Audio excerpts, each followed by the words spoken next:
Welcome to a special edition of the Athletic NBA show. And boy, oh boy, we're not talking about the NBA Finals, although game three is tonight. We're talking about free agency. We're talking about waivers. We're talking about team building right now.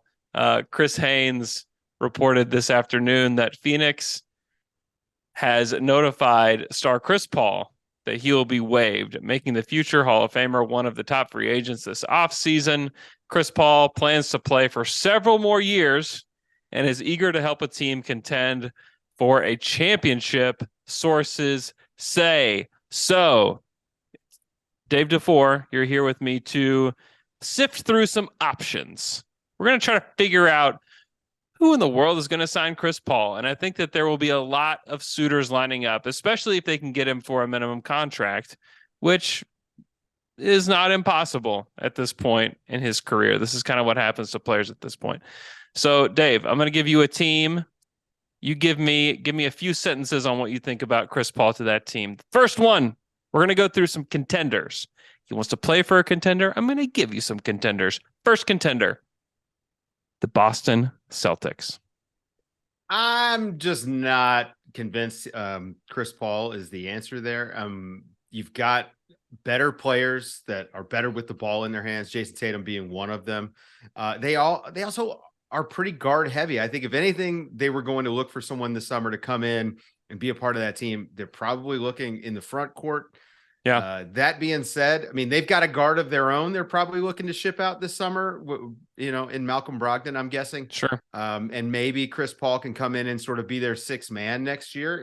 And that's an idea. He is certainly a guy who can organize the offense for them in a way that Derek White did. So if you were moving Derek White into the starting lineup and looking ahead at next year and you're like, hey, Chris Paul's a guy who can give us 20 minutes off the bench, I think that's a good move. But, it's all about the playoffs for Boston Celtics. So I don't know if this move moves the needle enough for them to disrupt their locker room in a way that it certainly will by bringing in a guy with the experience and sort of gravitas of Chris Paul. Contender number two, the Philadelphia 76ers. Daryl Morey sees a guy that used to wear a Rockets uniform. Boy, would they look good in a Sixers uniform. What say you about this reunion here? Well, we already had a successful experience with Chris Paul and James Harden playing together. Let's just throw another wild card into the Philadelphia 76ers locker room. I mean, there's no way Chris Paul is going to rub Joel Embiid the wrong way. At least not in year one. Right. You've got if you give him a 1-year deal, that's perfect. It's perfect. We've seen him have so much success in year one in Phoenix and OKC. It's happened. Yeah, I'm not sure if you're going to bring up this team, but I've got another guy who also has great year ones that we could pair him up with very easily. The thing is, if you're Philly, Tyrese Maxey is your future. And yeah. I think I would rather go that way, more athletic, can shoot the three. Chris Paul, we watched him often scared to shoot this past season. So, yeah, I just don't think he's much of a fit there. There's going to be a theme here, Andrew. Okay, next one. They need a cheap point guard because they don't have a lot of money to spend this summer. It's the Los Angeles Clippers. We've seen what he looks like in a Clippers jersey before. We've seen multiple jinxed playoff runs in this Clippers uniform. Will they reunite? I mean, I actually like this one better than probably any other team. Number one, they could really use Chris Paul. I mean, he would start for them, I'm guessing. I mean, we just saw them go run the gamut. They had John Wall. They tried Russell Westbrook, who, they had success with. But I actually think Chris Paul could be a little bit of a floor raiser for them. They need that. They need a guy who can organize the offense, who can just run an offense functionally so that it doesn't all rely on Kawhi doing everything or Paul George doing everything. So much of that isolation that they tend to rely on so heavily. Chris Paul, you could actually run some stuff. So, I like the Clippers move. You've got the size on the wing that you could sort of make up for his, lack of, I would say, lack of defensive ability at this point. I mean, given his age, but also lack of size. So, and you don't need him to shoot as much there. They have some guys who are willing to get shots up. I still think you want to see him shoot more than he did in Phoenix, and that's got to be a conversation you're going to have. But Hey, that's as good an option as you're going to find, I think, if you're Chris Paul when it comes to contender and role. I don't think you're going to find a better opportunity than you would with the Clippers. Last contender that might need a little bit of a shakeup. What about the Milwaukee Bucks? Now, this one's tricky because, again, like he's going to have to be the sixth man. You can't play him and Drew Holiday together. How's he going to feel about coming off the bench? Now, you know what he brings coming off the bench. I actually think this is the ideal role for him at this stage of his career is to, be a six man, give you 20 to 22 minutes a night of solid basketball off the bench and get ready for the playoffs where you may find him playing a bigger role. What Kyle Lowry has done this year in Miami. I was about to mention that. Yep. That should be the blueprint for Chris Paul going forward. Yeah. He should look and see, number one, and Chris Paul's never really been out of shape, but he could be in better shape. Mm-hmm. Kyle Lowry's got himself in some of the best shape of his career, finally contributing and healthy in the playoffs for a late playoff run for the first time since 2019. And I think that if I'm Chris Paul, I'm looking at that. As a matter of fact, I'm probably trying to go to Miami if I can. Yeah. Like, let me be your Gabe Vincent next year and see how that works out. But I think the Kyle Lowry plan should work for him. And the Bucks wouldn't be a bad spot for that. They could actually use his voice in the locker room a little bit too, I think. On to a couple teams that just need an adult. We need an adult. That's what the title of these two teams are. Would you like him back with the Houston Rockets? We're talking reunions, or with San Antonio? Would either one of those pique your interest? Neither of them are contenders, obviously, but would either of those pique your interest? I mean, obviously, if he goes to the Rockets, it would just be on a massive overpay. And then the Spurs is just because he desires to play with Wemby. But thoughts on either one of those teams? I mean, the Rockets just wouldn't be much fun at all. Yeah. I think Chris Paul with Victor Wembanyama, you can at least envision a scenario where it's sticking this young guy who should be a generational player and potentially the most generational player of all time, given his skill set and his just, sort of freakish dimensions. Chris Paul playing with him. I mean, there's a great argument that having an experienced point guard to set up your big, to be able to make post entry passes, to run pick and roll, and to keep everything organized certainly would set him off on the right foot. Mm-hmm. It's not the worst idea I've heard, although I don't love it. I would rather let's just make San Antonio Spurs, the basketball joy location. That's what I want. Yeah.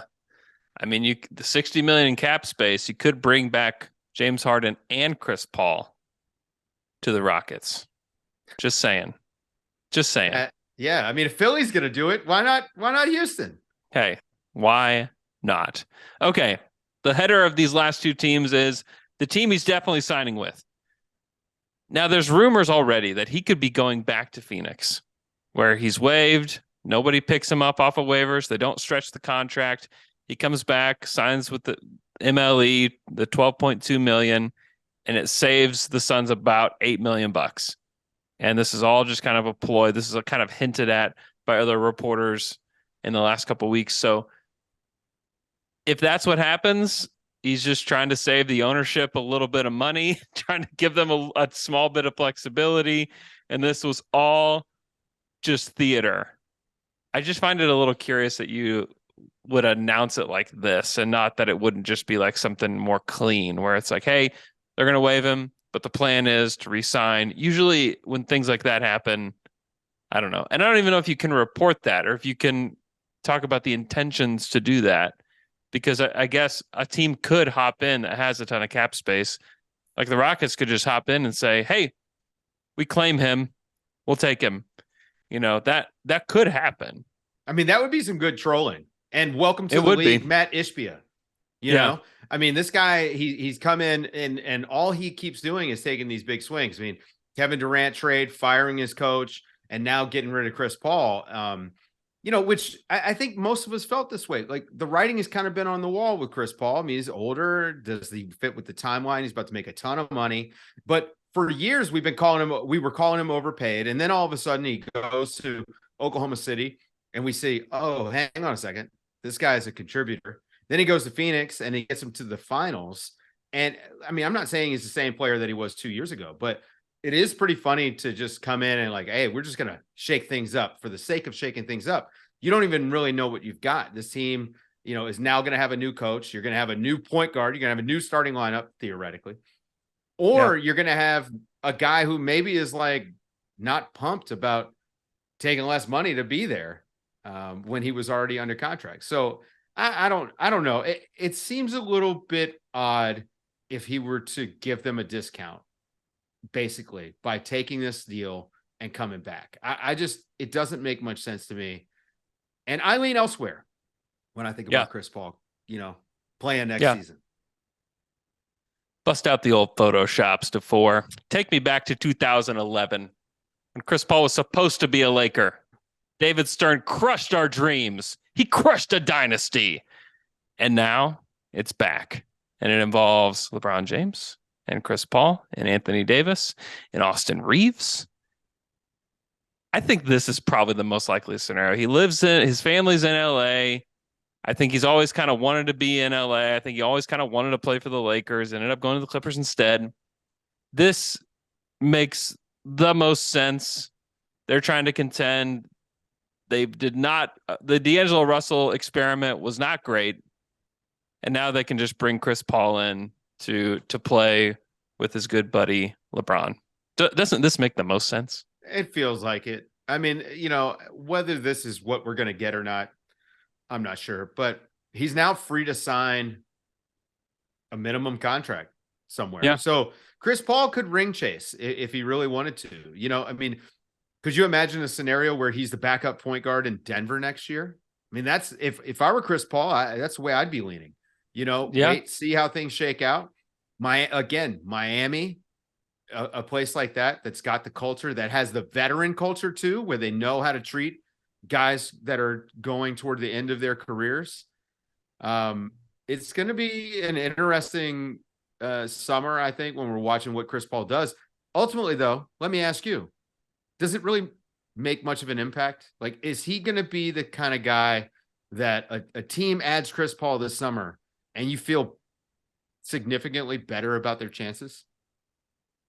Not necessarily. It would take the right scenario for that to happen.